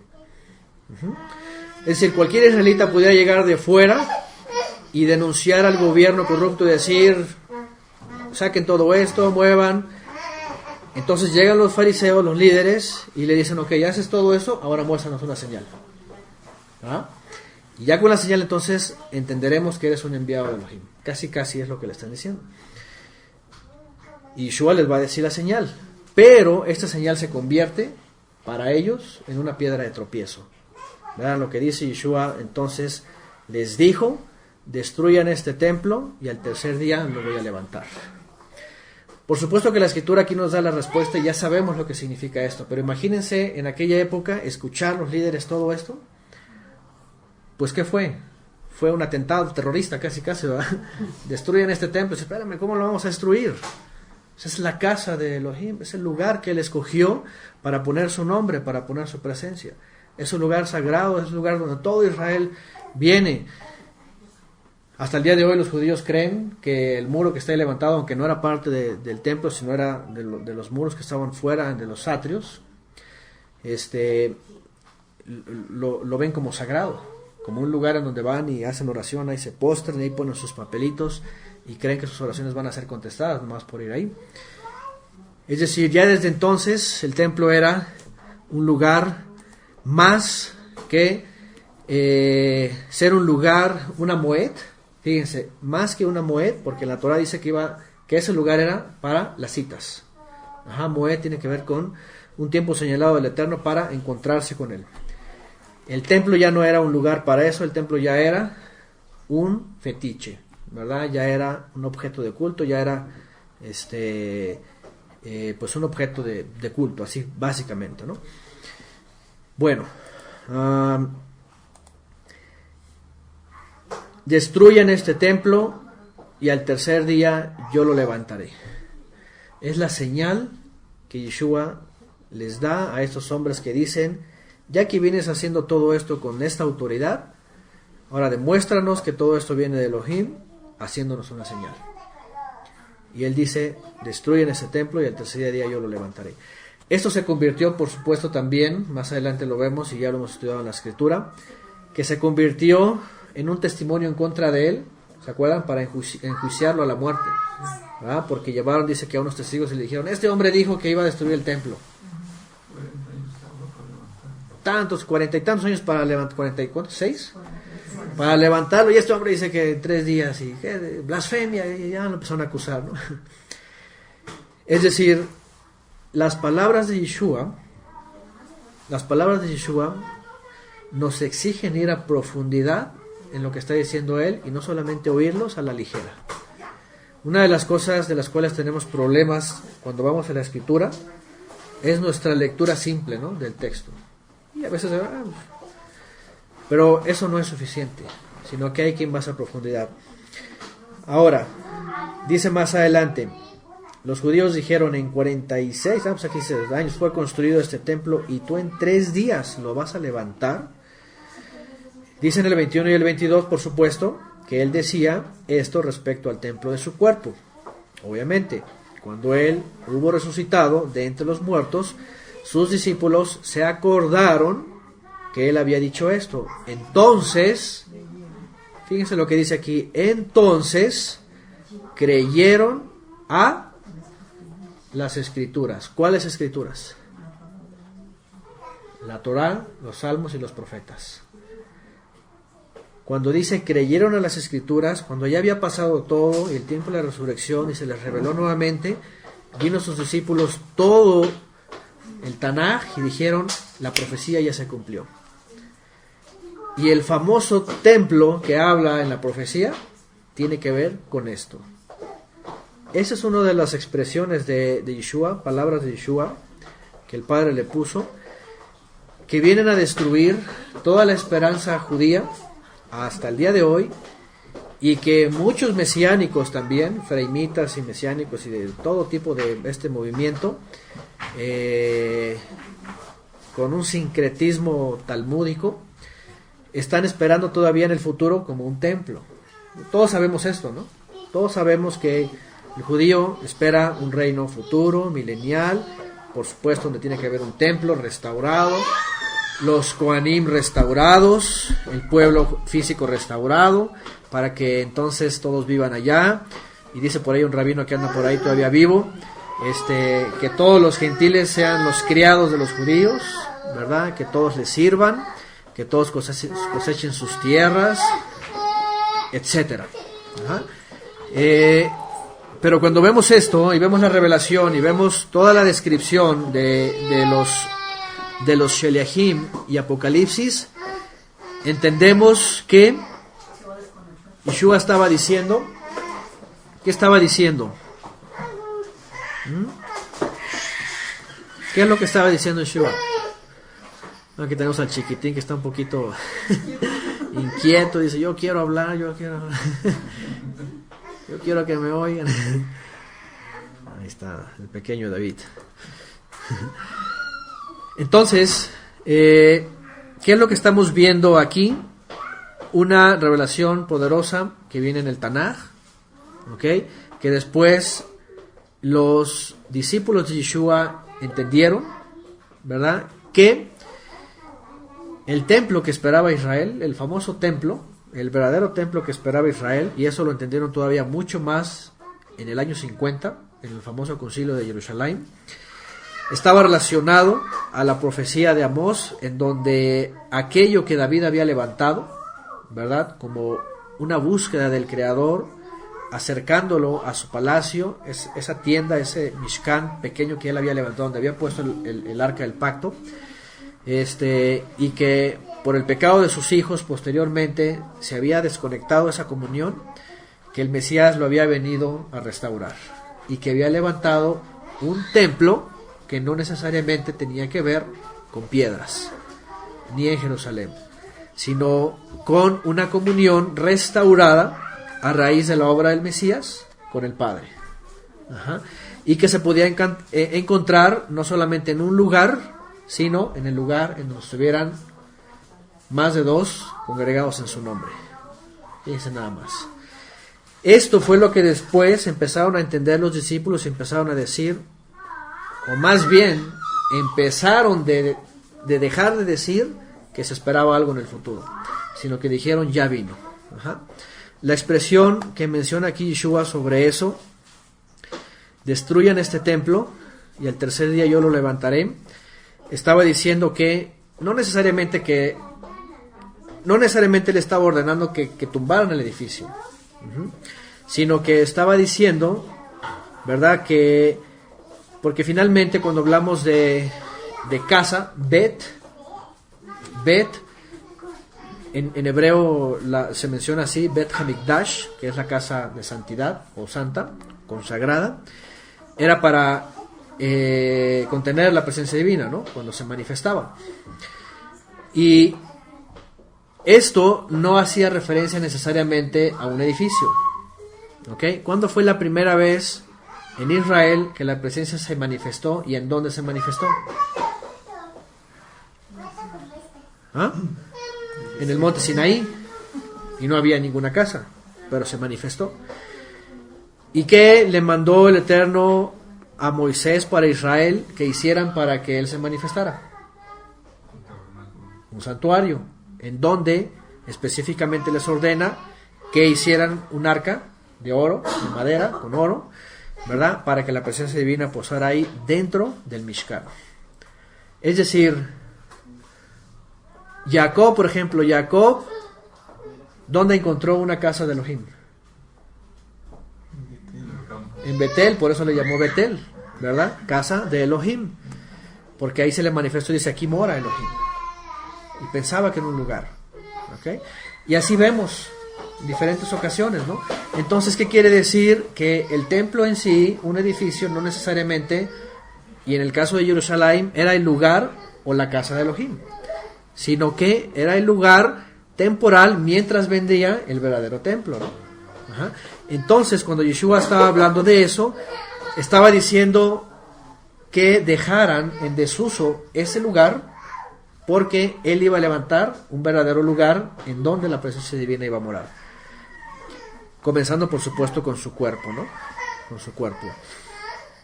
Y esto lo entienden los discípulos después, de tal manera que empiezan a entender que ya no se trataba de un templo, aunque ellos seguían frecuentando el templo.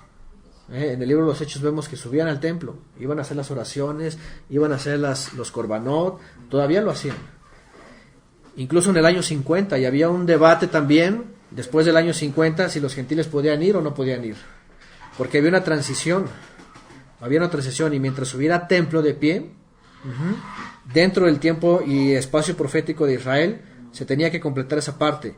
Pero sabemos que llegado el tiempo de la destrucción del templo por los romanos, ¿qué pasa después? Ya no hay lugar, y ellos empiezan a entender que no se trata de un lugar, sino que se trata de cada uno de nosotros, ¿verdad? De cada uno de nosotros, que nos agregamos como piedras vivas, ya es donde viene Pedro, Kefa, y dice, edificados como piedras vivas, para construir o para seguir construyendo ese santuario, cuya piedra principal o piedra angular es ¿quién?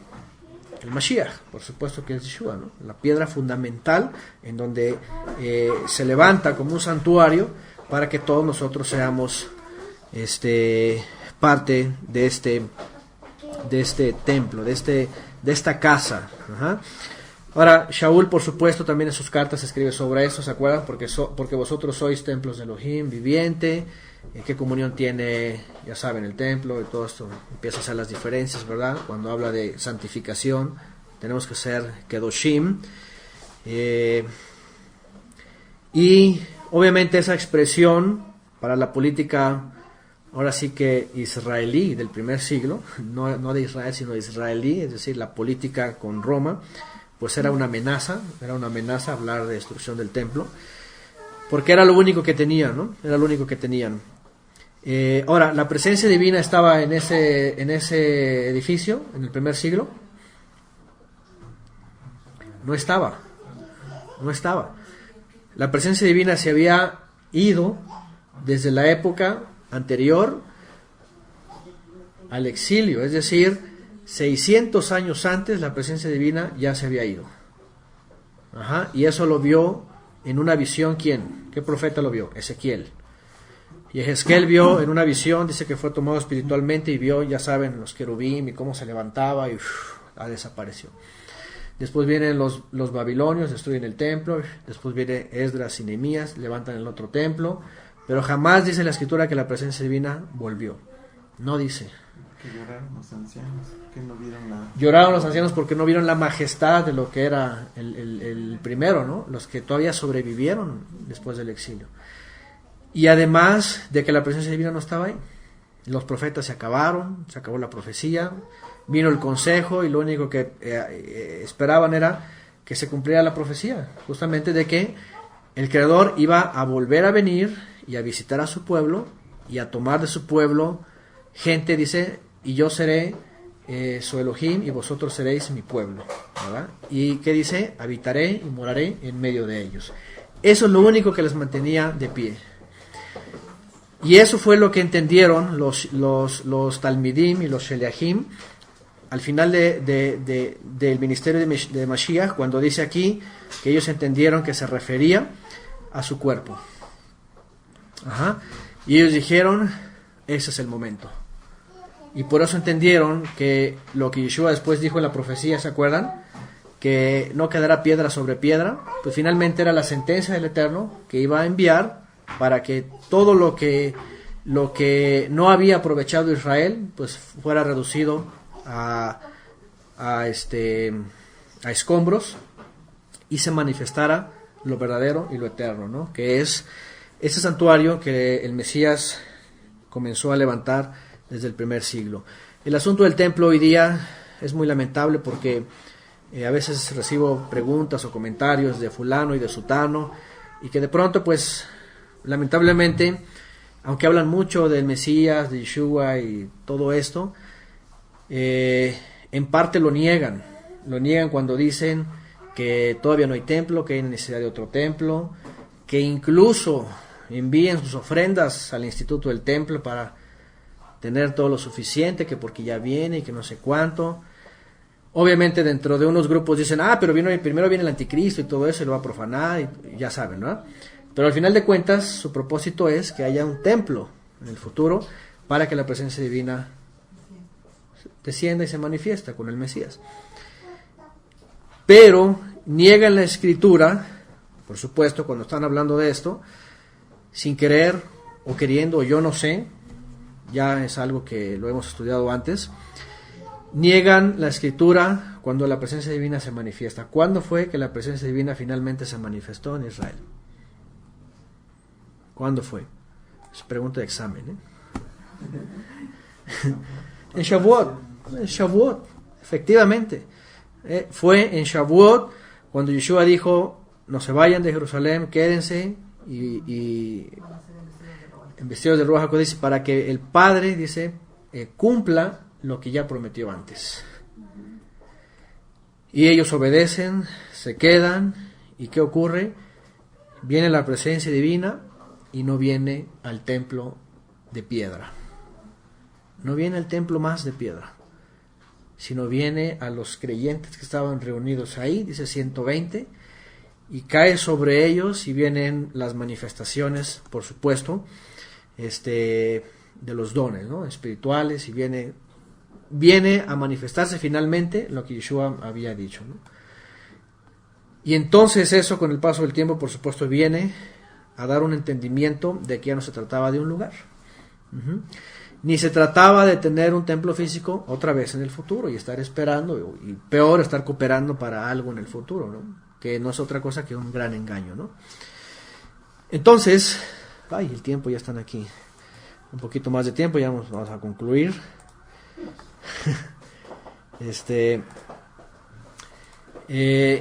Y fíjense, estas pocas expresiones que aparecen en Juan se vuelven muy profundas, ¿no? Y se vuelven muy amplias y se vuelven muy reveladoras, ya, porque estas nos conectan con muchos textos, por supuesto, pero estas pocas expresiones nos llaman a profundizar, no nada más a leerlas y decir, bueno, aquí Yeshua dijo esto, sino que nos posicionan en el lugar correcto. De tal manera que, al final de cuentas, y para nuestra generación, hasta la fecha, después de muchas generaciones que han creído, ¿verdad?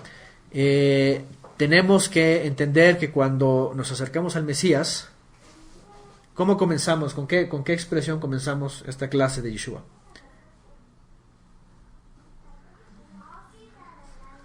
¿Se acuerdan con qué palabras comenzamos de Yeshua en Juan? ¿Qué buscáis? ¿Qué es lo que buscáis?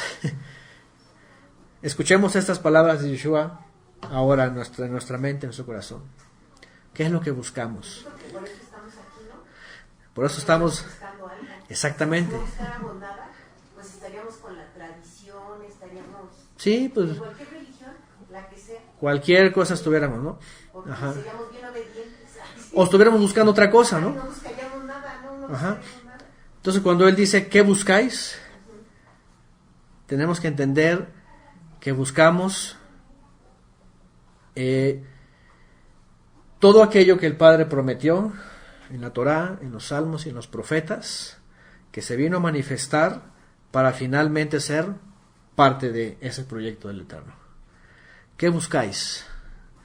Buscamos ser una piedra viva que se haya unido a este santuario que el Mesías ha levantado, cuya piedra principal o roca principal es Él, fundamentado, además dice, cuyos columnas y todo lo que viene arriba, ¿qué dice que son? Los profetas, los patriarcas, fíjense nada más, porque todos ellos veían al Mesías y esperaban eso. Entonces está Él, los profetas, los patriarcas, y vienen los Sheliachim también, y luego hay una clase que yo hablé de esto también, que se llama Cerrando el Muro, porque nuestra generación somos los últimos que nos estamos añadiendo para como la cadena del cierre, ¿no? Y ya, para que cuando venga el Mesías, ponga el techo y se cerró. Ya no cabe una piedra más. Se acabó la obra y ya no cabe una piedra más. Aquellos que hasta entonces entiendan que tenían que meterse ese templo y no esperar otro, ya no van a caber como piedras. Ya no van a caber y se cierra la obra, ¿no? Entonces, ¿qué buscáis? Así comenzó Yeshua en Yohanan. Y aunque Yohanan aquí nos habla ya de los últimos momentos de la obra de Mashiach, nos conecta con el principio y el final. ¿Qué buscamos? Ser parte de ese santuario que Mashiach ha levantado y que es eterno. Ajá. Que es eterno, que no necesita ser sustituido, no necesita algo mejor, por esto que es lo mejor. Y lo único que va a hacer Mesías es trasladarlo al Padre, para que finalmente en Apocalipsis, la última promesa, ¿qué dice ahí? ¿Se acuerdan? Cuando en Apocalipsis se menciona templo, ¿cómo lo menciona Apocalipsis? ¿Qué es el templo? Dice, y no vi ahí ningún templo. ¿Qué les parece? Y no vi ahí ningún templo. Así que, ¿para qué esperar un templo? Apocalipsis, la última promesa es, y no vi ahí ningún, es decir, físico, ¿no? Dice, porque todos, dice, somos ese santuario, ¿no? Y dice que hay un candelabro en ese santuario de almas. Hay una menorá. ¿Quién es la menorá? El Mesías, dice. El Mesías. Y la luz, dice, es el creador que va a alumbrar a través de la menorá a todas las almas redimidas. Entonces, ese es el santuario que estamos edificando, o más bien que somos parte de esa edificación, y que va a ser trasladado para finalmente ser majestuoso en la eternidad, y que de esperar pues algo aquí abajo pues sería simplemente negar la revelación de Mashiach y las promesas futuras, ¿no? Sobre pues ese santuario eterno, ¿no? Entonces, esas pequeñas expresiones de Yeshua son muy profundas, por eso Yohanan, que lamentablemente a veces se aconseja así como que para los primeros creyentes, ¿verdad? Léanse Juan, y incluso hay libritos ya de puro Juan, vale, léanse Juan y ya con eso, pero sin entendimiento de pronto empiezan a los teólogos a enseñar cosas que no, nada que ver, para otros propósitos, y fíjense, la gran mayoría de esos movimientos que suelen regalar Juan a los primeros creyentes, no para que vayan a la revelación, sino para que los vayan adoctrinando según la teología, creen también, la gran mayoría, que se necesita un templo en el futuro. ¿Se dan cuenta de la contradicción? ¿De qué me sirve yo, por ejemplo, regalar a Juan, a un primer creyente, y ver la revelación del Mesías sobre el verdadero santuario, y después decirle que se necesita otro templo? ¿Me entienden? Hay una incongruencia. Y no solo es esta la única, hay muchas más. Entonces, Juan no se tiene que obsequiar nada más así, leer nada más así como que, ya el Evangelio de Juan, así como que, wow, esa es la revelación, sino más bien para que pueda escribirse en nuestro corazón esas promesas y esas realidades, esas profecías ya cumplidas, y no seamos engañados con pues teologías y con cosas extrañas, ¿no? Que pues, mucha gente, aunque ha estudiado Juan, pues lo ha nomás estudiado para adaptarlo a la teología y no para secundar pues la profecía.